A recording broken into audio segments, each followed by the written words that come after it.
দেখছেন কত হাজার হাজার মানুষ যারা ভক্ত নয়, মুরিদ নয়, তারা এই দুটো পা দিয়ে হেঁটে হেঁটে গাড়ি ঘোড়া করে আমি সব দরবারে আসছে, তেল পানি নিয়ে যাচ্ছে, তাদের আরজু, তাদের কথাগুলো শোনাচ্ছে, তাদের কাজ হচ্ছে না, হয় না, তাদের কাজ হচ্ছে না, হয় না। তাহলে সে যেমন এসেছে তার কথা দিয়েছে, তোদের পা দিয়ে তোরা আয় আর আমার হাতে তোদের উপর রহমত বর্ষিয়ে দেব।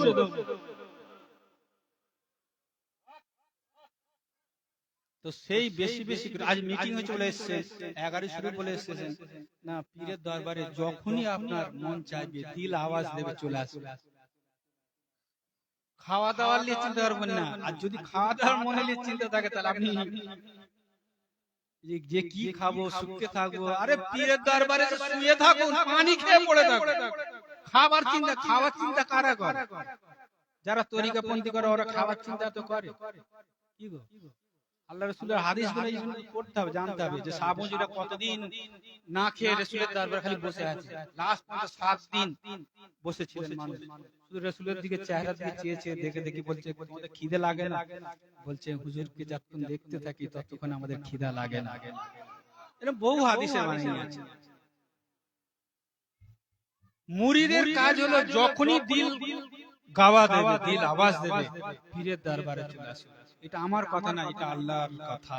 আল্লাহ বলছে, হে আমার দুনিয়ার বান্দা বান্দীরা, তোমরা যখনই মনে করবে আমার রাসূলের দরবারে চলে যাও, আর তোমার রাসূলের দরবারে যাওয়ার সঙ্গে সঙ্গে আমার রাসূল রহমতের চোখে তোমাদের দেখবে, আর তোমাদের জীবনের तमाम গুনাহগুলোকে আমি আল্লাহ maaf করে দেব। আরে maaf করার জায়গা, আরে গুনাহ খাতা maaf করার জায়গা আমার রাসূলের দরবার আছে। আল্লাহ রাসূল নিজে বলেছেন, তোমরা যতই পাপী হোক, যতই গুনাহগার হোক, আমার রাসূলের দরবারে চলে যাও, আর আমার রাসূল যদি নির্ণয় করবে দেখে, আমি আল্লাহ maaf করে দেব। কোরআনের সূরা আল ইমরান 31 নম্বর আয়াত, কুল ইন কুনতুম তুহিব্বুনাল্লাহ ফাত্তাবিউনি বিকুমুল্লাহু ইয়াগফির লাকুম যুনুবাকুম আল্লাহু গফুরুর রহিম। বলুন সুবহানাল্লাহ। হে আমার হাবিব, হে আমার মেহবুব, আমি তোমাকে বলে দিতে চাই, যারা নাকি তোমাকে ভালোবাসে, যারা নাকি তোমাকে আদব করে, যারা নাকি তোমাকে প্রেম করে, আমি আল্লাহ রাব্বুল আলামিন কথা দিচ্ছি, আমি আল্লাহ গফুরুর রহিম হয়ে যাব। বলুন সুবহানাল্লাহ। কেমন গফুরুর রহিম মানেটা কি? বলতে পারতাম আমি ক্ষমা করে দেব। ক্ষমা মানে তো ক্ষমা, কি গো, ক্ষমা মানে তো ক্ষমা। আল্লাহ এই কথাটা উচ্চারণ করেনি, আল্লাহু গফুরুর রহিম। আমি ক্ষমা তো করব। ক্ষমা দু রকম হয়, একটা রাগের সাথে ক্ষমা হয়, বিরক্তির সাথে ক্ষমা হয়। কি গো, রাগ ক্ষমা করে দিচ্ছি, মানে মন না মানলো সমাজ ব্যবস্থার ক্ষমা করে দিতে হয়। কিন্তু আল্লাহ এখানে এই কথা বলেনি, আল্লাহু গফুরুর রহিম, আমি দয়ার সাথে ক্ষমা করব। কেমন ক্ষমা করব? আল্লাহু গফুরুর রহিম, আমি আমার করুণার সাথে, দয়ার সাথে আমি আমার বান্দা বান্দীদেরকে ক্ষমা করে দেব। বলুন সুবহানাল্লাহ।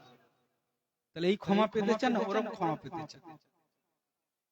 এই জন্য জান্নাতটা একটা নয়, 8টা জান্নাত আমরা ক্যাটাগরি ভাগ করে দেওয়া হয়েছে। একটা জান্নাত হলে সবাই তো একটা ঘরে ঢুকতে দিতে পারতো, তাহলে 8টা ভাগ করলো কেন? তাহলে কোয়ান্টিটি ভাগ হয়ে আছে। এই জন্য পীর মুর্শিদের সাথে যদি থাকতে চান, তাহলে একটাই সবচেয়ে বড় কাজ, ভালোভাবে গোলামি করুন। যেমন সাহাবা হুজুরা আমার নবীর গোলামি করেছেন, আর পীরের গোলামি করুন মুরিদরা, তাহলে কি হবে? হুজুরের সাথে থাকার চান্সটা বেশি পাবেন। শেষ পর্যন্ত যদি গোলামি করতে পারেন। এবার গোলামির শুধু একটাতে ডিফারেন্স নেই, অনেক কিছু নিয়ে গোলামি কথাটা একটা, কিন্তু অনেক কিছু নিয়ে। তার এই গোলামি খাতাটায় নাম ভুল ভ্রান্তি হলো যে আপনি কেটে যাবেন, এই রাস্তাটা না হয়, তার জন্য আমি আপনাদেরকে এটাই বারবার বলবো, যখনই মন চাইবে, দিল চাইবে, পীরের দরবারে চলে আসে। মানে এইটা আপনার বাঁচার রাস্তা, আমি এটা বলতে চাইছি আপনাদেরকে। সাইকেল হোক, মোটর সাইকেল হোক, পায়ে হেঁটে হোক, যেমন করে হোক, খালি হুজুরের দরবারে হাজিরি দেন, তারপর ফের চলে যান। একটু থাকুন নাই থাকুন সে আপনার ব্যাপার, কেউ থাকুক নাই থাকুক, আমার হামিদ স্যার রহমাতুল্লাহ আলাইহি তো আছে, কেউ না থাকুক নাই থাকুক, পাঞ্জাতন তো আছে, কেউ থাকুক না থাকুক, দয়ার নবী তো আছে, কেউ থাকুক না থাকুক, রব্বুল আলামিন তো আছে। আপনি সালাম দিন, মুসাফা করুন, ওখানে দরুদ পড়ুন কি সালাম করুন, যাই করুন একটু দাঁড়িয়ে থেকে দেখবেন মনে শান্তি এসে আপনি চলে যাবেন। এখন বর্তমান সময়ে আপনি লা হাওলা ওয়ালা কুওয়াতা পড়েও শয়তান তাড়াতে পারবেন না। ও বেশি আরো এগিয়ে আসবেন, আপনি মিলে নেবেন, হবে না। কেন এখন দুনিয়ার যে ভারসাম্য, পুরো খেলাটা শয়তানের হাতে চলছে। অল্প সংখ্যা মানুষ ইমানদার মুমিন আছে। আল্লাহ রাসূলের কথা অনুযায়ী আরো যত যুগ পরে যাবে তত আরো ইমানদারের সংখ্যা কি হবে, কি হবে, কমে যাবে। তাহলে যত কমবে ওই শূন্যস্থানটা পূরণ কে করবে? ভালো লোক যদি কমে তাহলে খারাপ লোক বাড়বে। এখন লোক সংখ্যা বেশি না কম? তাহলে বেশি যদি হয় আর ইমানদার যদি কম হয় তাহলে কি হলো? তাহলে পুরো সার্কেলটা তো খারাপিতে ভর্তি। তা আপনি যেই বাঁ দিকে যান, ডান দিকে যান, সামনে যান, যাই পড়ুন, আপনি কোন দিকে ভাড়া কাটবেন? কারণ শয়তান আল্লাহর কাছ থেকে একটা ওয়াদা করে নিয়েছেন, আমি ওপর থেকে আমি চাপ দেবো, নিচে থেকে চাপ দেবো, ডান দিক দিয়ে চাপ দেবো, বাঁ দিক দিয়ে আমি আক্রমণ করব, সামনে দিয়ে আক্রমণ করব, পিছন দিয়ে আক্রমণ করব। কোনো গ্যাপ রাখেনি শয়তান যে আপনি কোন দিকে যাবেন। এটা কোরআনে হাদিসে এসেছে যে শয়তান চারিদিক দিয়ে আক্রমণ করবে। শুধু তাই না, ওপর দিয়ে আক্রমণ করবে, নিচে দিয়ে আক্রমণ করবে। তাহলে আপনি যেদিকে যান আপনি সেই দিকে ভাসবেন। আর পীর ও মুর্শিদের হাতে এমন একটা জাদু আছে, এমন একটা ম্যাজিক আছে, এমন একটা পাওয়ার আছে, আপনি তো কোনো দিক দিয়ে আপনাকে টেনে বার করতে পারবে না, কিন্তু আপনাকে সেফটি বেল্ট দিয়ে দেবে, আপনাকে গাইড করে দেবে। যেই দিকে পাথর ছুড়ুক না কেন আপনার গায়ে আঘাত লাগবে না, আপনার গায়ে আঘাত লাগবে না, ও পাথর ছিটকে চলে যাবে। আপনাকে সেফটি করে দিয়েছে, আপনাকে ওয়াটার প্রুফ করে দিয়েছে, আপনাকে এমন একটা গ্রোথ বেঁধে দিয়েছে, এমন একটা ফাইজ বেঁধে দিয়েছে, কোনো খারাপির ভিতরে ঢুকতে দেবে না। বলুন সুবহানাল্লাহ। আর একটা শুনে রাখুন, যারা ছোটবেলা থেকে মাদাজাত আল্লাহর ওলি হয়, কারা? যারা মায়ের পেট থেকে ওলি হয়। এমনি বড় বেলা শুনেছি ওলি হয়, ইবাদত বান্দি করে। যারা মায়ের পেট থেকে ওলি হয়, আল্লাহ পাক তাদেরকে এমন ক্ষমতা দিয়েছে যে সে এসে মুরিদ হয়ে যায়, তার বডিকে না গাইড করে, তার এই দিলটাকে তাকে অর্ডার প্রুফ বানিয়ে দেয়। কেন না আগামী দিন কোনদিন ওর ভিতরে আর খারাপই ঢুকবে না, বাইরে খারাপই হবে। কেন এই লোকটা খারাপ আছে, নেচার খারাপ আছে, সবকিছু খারাপ আছে, ও ভিতরে ঢুকবে না, বাইরে দিয়ে বেরিয়ে যাবে। এই ক্ষমতা একমাত্র মাদাজাত আল্লাহর ওলিকে আল্লাহ দিয়েছে। আর আমার আপনার পীর ও মুর্শিদ হামিদ শাহ রাহমাতুল্লাহ আলাইহি, উনি হলেন মাদাজাত আল্লাহর ওলি।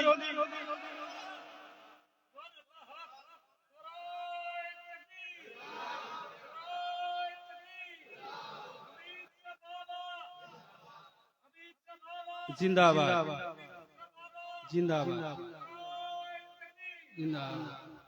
আমি দিল্লি থেকে যখন বাড়ি আসি, 17 বছর প্লাস বয়স, হঠাৎ মনে হলো, আমি তখন ওলিয়া উলির জীবনী পড়তাম, হঠাৎ মনে হলো যে আমার দাদাজির সম্বন্ধে জীবনী আমি একটু জানব। তো ওনাকে ফাঁকা পেয়ে একদিন বললাম, দাদাজি আপনার ছোটবেলা থেকে একটু আমাকে ঘটনাগুলো বলবেন, আমার খুব ইচ্ছা জানা। কেন আমি তো আর ছোটবেলায় আপনাকে দেখিনি, মানে আপনার ছোট জীবনটা দেখিনি, আমার তো বয়স তো কম, তো আমার খুব ইচ্ছা আপনার ছোটবেলার কথা।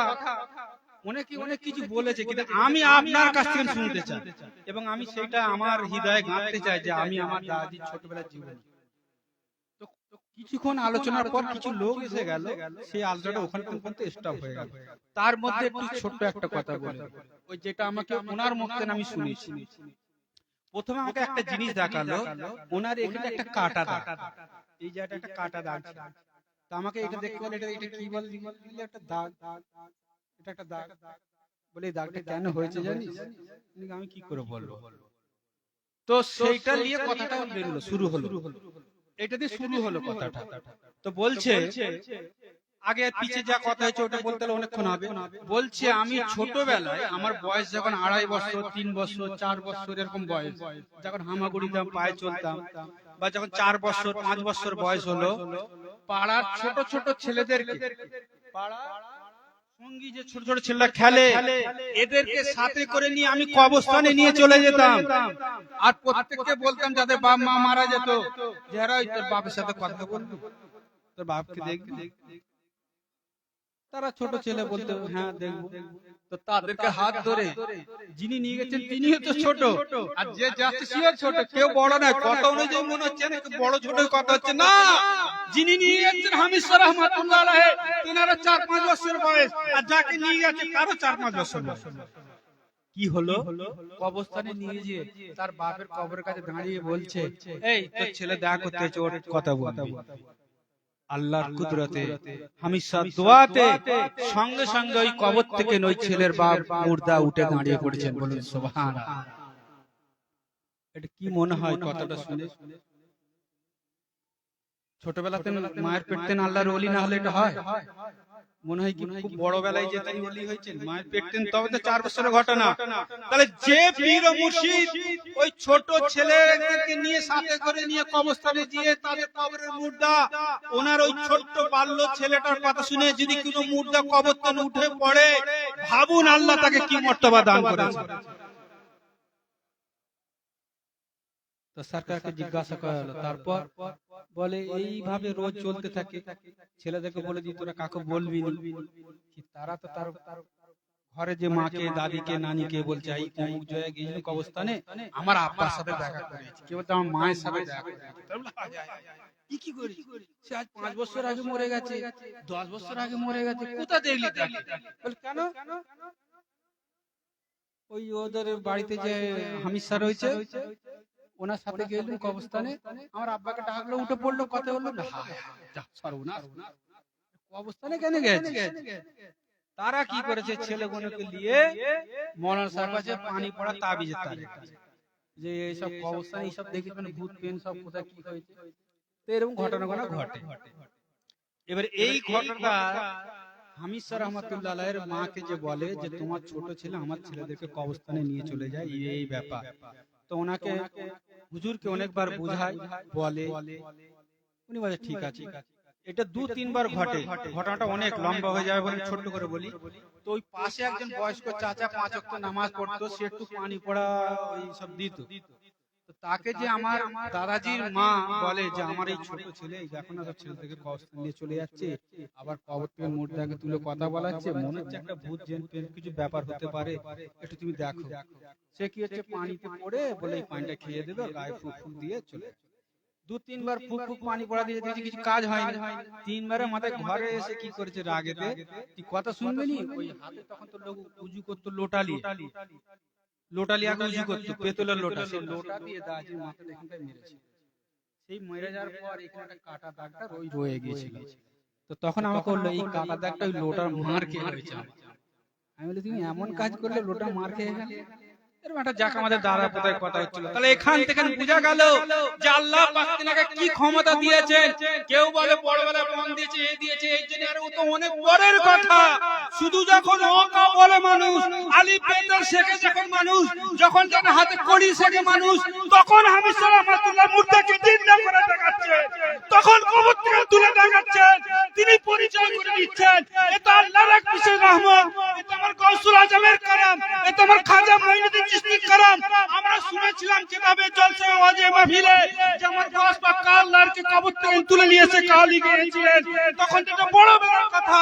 আর আমার হামিদ স্যার রহমাতুল্লাহ আলাইহি 4 বছরের বয়সে তিনি কবর থেকে মুর্দাকে তুলে তার বাপের সাথে, তার ছেলের সাথে, তার পুত্রের সাথে, তার সন্তানের সাথে দেখা করে কথা বলে গিয়েছেন। আজকে তোমরা আমরা সকলে তার দরবারে চৌকাটে এসেছি। তাহলে ভাবুন, যেটা পারে তার চৌকাটে মাথা ঠুকলে ও কাজে করিম নামাজকে দেখাতে পারে, ও চৌকাটে মাথা ঠুকলে ও আমার গৌসুল আজমকে দেখাতে পারে, ও চৌকাটে মাথা ঠুকলে ও মাওলানা আলীকে দেখাতে পারে, ও চৌকাটে মাথা নুইয়ে দিলে ও খোদ রব্বুল আলামিনের দেখা দেখে দিতে পারে। শুধু ও চৌকাটে সময় দিন, ও চৌকাটে মাথাটা নুইয়ে দিন, ওখানে মাথাটা ঢুকিয়ে দিন, আর আপনার যা মনের কথা আছে ওখানে বলুন। আর একটা জিনিস বলি, এমন একজন বড় সাকি হ্যায়, আপনি আপনি এই সামনে সামনে কথা বলার এই এমন একজন হস্তি বলার দরকার নেই, আপনি যা বলে যাবেন। কেন এটা আমি ভালো রকম জানি, আমি এটা ভালো রকম জানি। কেন হ্যাঁ থাকায় ওনার সাথে আমার এই বিষয়ে কিছু কথা হয়েছে। তোমাদেরকে বলে রাখি, তুমি কারোর সাথে, আমার সাথে বলো নাই বলো, এর সাথে ওর সাথে কারোর সাথে বলার দরকার নেই। যদি মনে করো ও এমন একজন সখী, ও চৌকাটে তুমি বলে চলে যাবে, আর ওর রুহানি জগতে তোমার কাজ করে দিয়ে আসবে, তোমাকে বলে দিয়ে আসবে, তোমার রাস্তা বের করে দেবে। তুমি এই দরবারের হার ছোট ছোট বাচ্চাকে যদি বলে যাও, এটাও লিখে রাখো, সে জানুক আর নাই জানুক, এই খানদানের কাকেও যদি তুমি কিছু বলে যাও, তার উত্তর হামিদ রহমাতুল্লাহ দেবে দেবে দেবে দেবে দেবে। এটাই একইটা রাখো। এখানে যদি ভাঙচুর করে ফেলো, তাহলে জিন্দেগি তুমি পাবে না। এত সোজা নয়, এত সোজা নয়। আল্লাহ রাব্বুল আলামিন নিজে কোরআনে ইরশাদ করেছেন, কোরআন মাজিদে শুনো কান খোলা করে। আল্লাহ বলেছে, হে মানব জাতি শোনো, আমি দুনিয়াকে সৃষ্টি করেছি গাছপালা, নদী, পর্বতপালা দিয়ে। তোমাদের মাঝে আরবের বুকে নবী মুস্তাফাকে পাঠিয়েছি, তোমাদের মাঝে আমি কোরআন পাঠিয়েছি, নামাজ দিয়েছি, রোজা দিয়েছি, হজ দিয়েছি, যাকাত দিয়েছি, সব কিছু দিয়েছি। কিন্তু এর বিনিময়ে আমি তোমাদের থেকে কিছু আশা করি না, চাই না, চাই না, চাই না। কিছু আমাকে দিতে হবে না, কিছু করতে হবে না। কিন্তু কিন্তু একটা জিনিস আমি চাই, কান কাগজ। এই কথার মধ্যে অনেক কিছু লুকিয়ে আছে, এই কথার মধ্যে অনেক কিছু লুকিয়ে আছে। আল্লাহ বলছে, আমি একটা জিনিস চাই। সেটা কি? সেটা কি? আল্লাহ কোরআন মাজিদে লিখে দিয়েছে, আমার আহলে বায়তের ভালোবাসা চাই। বলুন সুবহানাল্লাহ। তো যে আহলে বায়তকে ভালোবাসে সে নাজাত পাবে। রাসূলের সার্টিফিকেট দিয়েছে যে নূহ নবী কিস্তি যে নৌকা, সেইটা আমার আহলে বায়ত, সামনে ধরুক, পিছনে ধরুক, সাইডে ধরুক, যেই দিকে ধরুক ও পার হয়ে যাবে।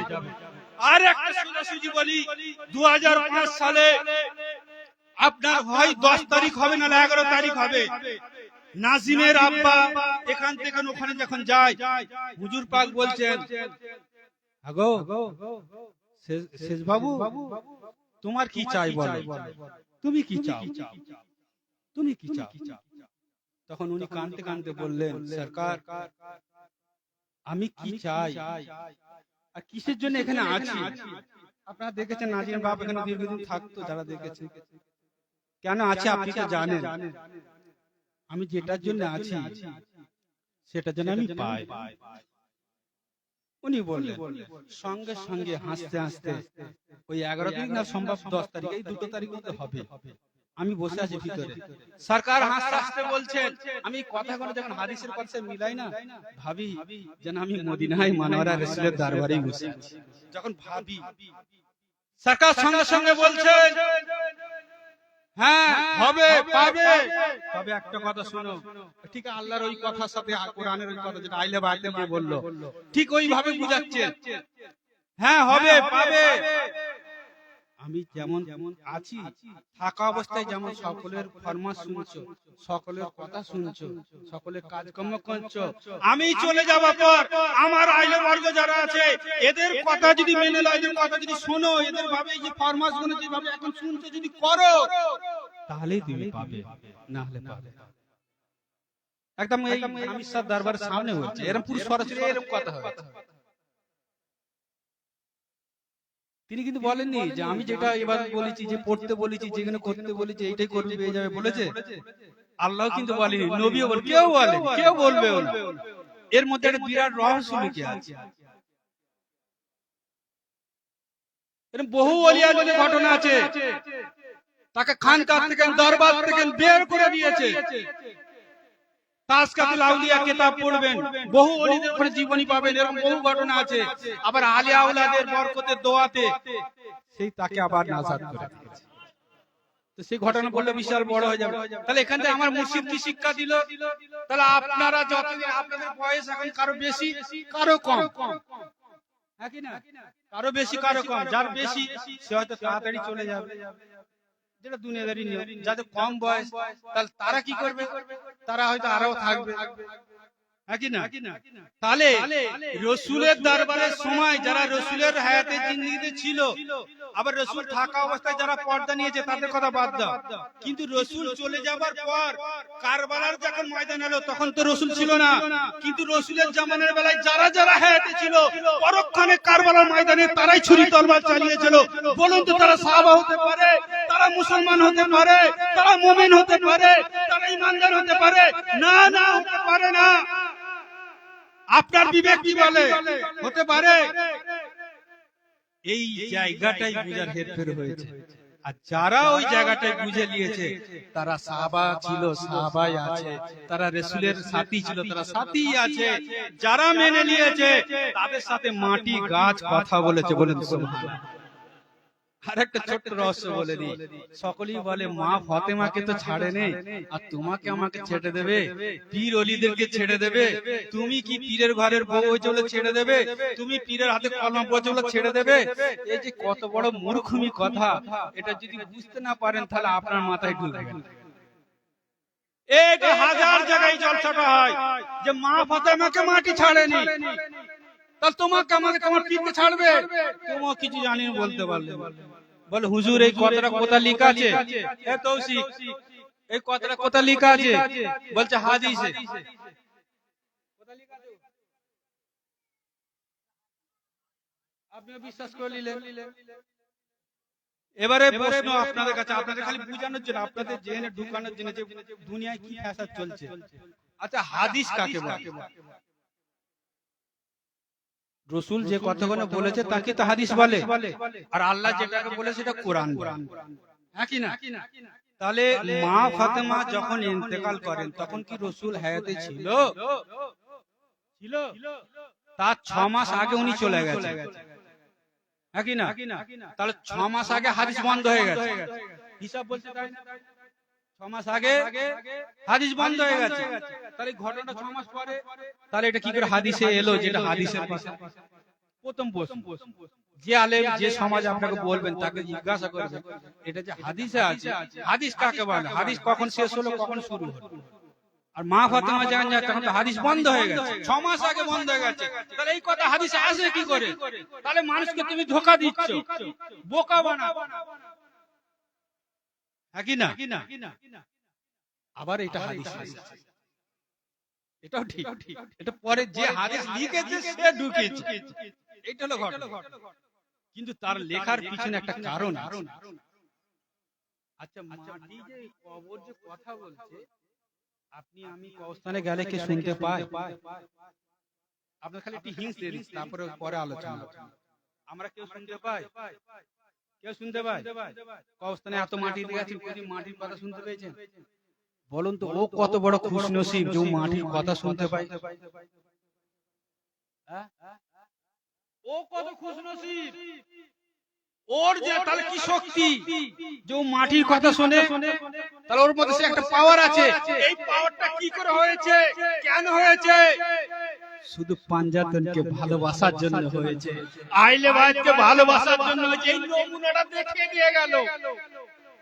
মাটি ওখানে বলতে চেয়েছে যে আমি কাকে চিনি না, কাকে বুঝি না, তুমি আমাকে কি বলবে, আমি তো চিনি ও কি আছে, সেটা বলতে চেয়েছে। এরা বুঝিয়েছে আলাদা। মাটি বলতে চেয়েছে তুমি তোমার থেকে আমি জানি, কেন ওর থেকে তো তামাম কায়নাত আল্লাহ সৃষ্টি করেছে, ও তো জগতের মা, ও জগৎ জননী, ও তামাম পালনহারী, ওর থেকে তামামকে সৃষ্টি করা হয়েছে। ও এমন নয়, ওকে আল্লাহ নিজে মা বলে আখ্যায়িত দিয়েছে। দুনিয়াতে তামাম আমার নবী বলেছেন ও আমার মা, অথচ দুনিয়া সিস্টেমে কি হচ্ছে, ফাতেমা নবীর বেটি, আর নবী মুস্তাফা বলছে ও আমারও মা আছে। বলুন সুবহানাল্লাহ। ইমাম হাসান হোসেন বলছে ও আমারও মা আছে। বলুন সুবহানাল্লাহ। তাই না? তথে এই বিষয় জিনিসগুলো আপনাদের অন্তরে জ্ঞান অটোমেটিক ধরা পড়বে। আপনার পীরের দরবারে বেশি বেশি যাতায়াত করুন, এইটা হচ্ছে মেন দরকার। আপনি কিতাব কত পড়লেন না পড়লেন, কোরআন পড়লেন না, আপনার আমার ভিতরে জ্ঞানের ভান্ডার মজুদ আল্লাহ তৈরি করে রেখেছেন। এই জ্ঞান কাকে দিতে হয় না, জ্ঞানের ভান্ডার মানব দেহতে আছে, ওর কাছে যত আসতে থাকবে ছোঁয়া পাবেন, ও জ্ঞানের থেকে তুষের আগুন দিক দিক করে বেরোবে, জ্ঞান অটোমেটিক বেড়ে যাবে। বলুন সুবহানাল্লাহ। একই না? তো বেশি আপনাদের তো আশা কমে যাচ্ছে, আশা কমে যাচ্ছে। যত বেশি বেশি ডিউটি দেবে, কাজের জন্য বলি না যে আপনি ভাবছেন যে কাজ, আমি বলিনি কাজ করার জন্য। আসুন ও চৌকাটে খালি হাজিরে দিন, আপনি ওই মুখে চলে যান। আমার সাথে দেখা করতে হবে না, আমার ফ্যামিলির সাথে দেখা করতে হবে না, আমার বাড়ির সাথে দেখা করতে হবে না, আদান প্রদান মুসাফা করতে হবে না, সালাম করতে হবে না, টাকা পয়সা দিতে হবে না, দরকার নেই। আপনি মানুষ হন, এইটা সবচেয়ে বড় দরকার আছে। আপনি হেদায়েত হন, এইটা সবচেয়ে বড় দরকার আছে। আর আপনি যেটা বলছেন এটা করে দেখুন না কি কাজটা পান নাকি না। বরং আপনাদেরকে বারবার বলা হয় যে এখানে আসবেন, ওখানে ওই ঘরের দিকে যেতে হবে না, তাই না? তো যত আমরা হাজিরি কমিয়ে দিয়েছি, আমরা যেটা হাজিরি বেশি দিচ্ছি সেখানে সেই ফলটা ফসলটা বেশি টাচ হয়ে যাচ্ছে, তাই না? তো বেশি বেশি দরবারে আসার, হাজির দেওয়ার, আমাকে আল্লাহকে জানো, সকলকে যেন আল্লাহ যেন এই তৌফিক দান করেন। ও আখির দাওয়ানা আলহামদুলিল্লাহি রাব্বিল আলামিন। আসসালামু আলাইকুম ওয়া রাহমাতুল্লাহি ওয়া বারাকাতুহু। দরুদ শরীফ পড়েন। আল্লাহুম্মা